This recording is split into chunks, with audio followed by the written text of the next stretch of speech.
জেনে নিন সূরা ইখলাসের ফজিলত ১ কুরআনের ১/৩ সমান সওয়াব রাসূলুল্লাহ সাল্লাল্লাহু আলাইহি ওয়াসাল্লাম বলেছেন, তোমাদের কেউ কি এক রাতে কুরআনের ১/৩ পড়তে পারবে না?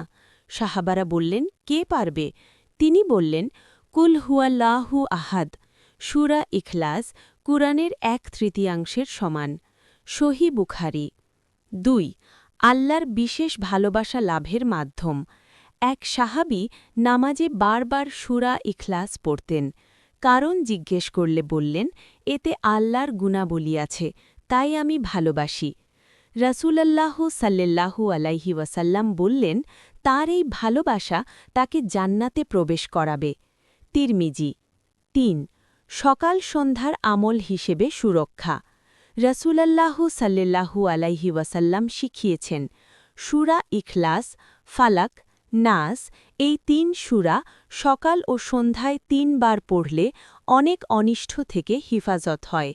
আবু দাউদ ৪ ঘুমানোর আগে পড়লে বরকত ও নিরাপত্তা। রাসূলুল্লাহ সাল্লাল্লাহু আলাইহি ওয়াসাল্লাম ঘুমানোর আগে সূরা ইখলাস, ফালাক, নাস পড়ে হাতে ফুঁ দিয়ে শরীরে মাসেহ করতেন।